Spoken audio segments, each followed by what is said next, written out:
नमस्कार, मी आहे तन्वी. तन्वीज बेक्स हबमध्ये सर्वांचं खूप खूप स्वागत आहे. तर आज मी बनवत आहे पायनॅपल फ्लेवरचा केक आहे.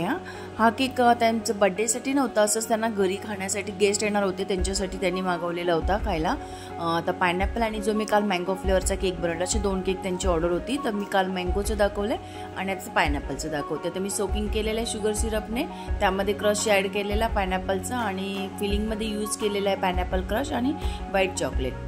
तर कसं किसून घेतलेलं होतं. याने आपलं टेस्ट खूप इनॅश होते पायनॅपलची आणि छान टेस्ट लागते आपण फिलिंगमध्ये व्हाईट चॉकलेट यूज केलं तर. आता फायनल कोटिंगसाठी यूज केलेलं आहे मी व्हाईट क्रीम पहिले टाकून घेतलं केकमध्ये आणि त्यामध्ये येलो कलरचे 2 ड्रॉप टाकले आणि असं पॅलेट नाईफच्या साह्याने क्रीममध्ये येलो कलर मिक्स करून घेतला आणि टॉपला आणि साईडला असं मी स्प्रेड करून घेतला.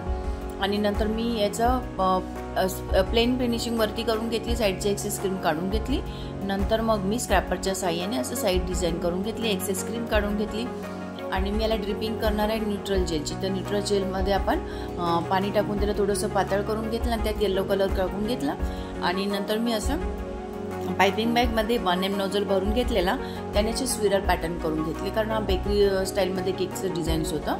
तर ड्रिपिंग करून घेतली, मध्ये सेंटरला थोडंसं न्यूट्रल जेल टाकून त्याला सर्कल करून घेतला आणि साईडला मी जे पायपिंग बॅग तयार करून घेतलेली 1M नोझलची, त्याने अशी स्विरल पॅटर्न करून घेतली. आणि नंतर त्यावरती मी लावून घेतल्या चेरीज आणि मध्ये आपण केक असा रिकामी वाटतो म्हणून मी त्यांना हॅपी बर्थडेचे मध्ये टॅग लावून दिले.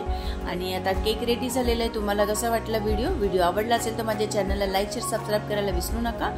पुन्हा भेटूया नवीन व्हिडिओमध्ये. Thanks for watching.